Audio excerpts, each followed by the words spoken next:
જય હિન્દ. રેશમા પટેલ, ગુજરાત પ્રદેશ મહિલા અધ્યક્ષ, આમ આદમી પાર્ટી. આજે હર્ષભાઈ સંઘવી જે ગૃહમંત્રી છે ગુજરાતના, એના વિસ્તારમાં 137 બળાત્કારના અને 92 કેસ છેડતીના નોંધાય છે. ગુજરાતમાં અનેક બળાત્કાર અને છેડતીના કેસો નોંધાય છે. ક્યાં છે મહિલા સુરક્ષા? સવાલ પૂછું છું હર્ષભાઈ સંઘવીને. જે હર્ષભાઈ સંઘવી ભાજપ સરકારની નિષ્ફળતાને દબાવવા માટે, ભાજપ સરકારની નિષ્ફળતાને ઢાંકવા માટે મોટા અને સારા ભાષણો કરવામાં નંબર 1 ગૃહમંત્રી આજે ગુજરાતની સુરક્ષા માટે નંબર 1 ક્યારે બનશે?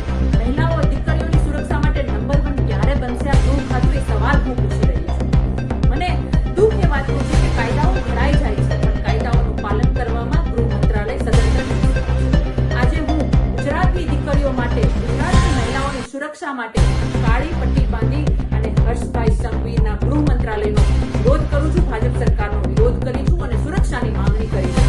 તમે સુરક્ષા આપવામાં નિષ્ફળ ગયા છો તો આપી દો રાજીનામું. તમને ખુરશી પર બેસવાનો કોઈ અધિકાર નથી. ગુજરાતમાં દીકરીઓ પીંખાઈ રહી છે. કેટલાય કેસ એવા છે જે છાપે ચડે છે, જે ચોપડે નોંધાય છે, અને કેટલાય કેસ તો એવા છે કે જે એમને દબાવાઈ જાય છે. મારે ગૃહમંત્રીને કહેવું છે કે તમે આ ખુરશી પર બેસવાને લાયક નથી.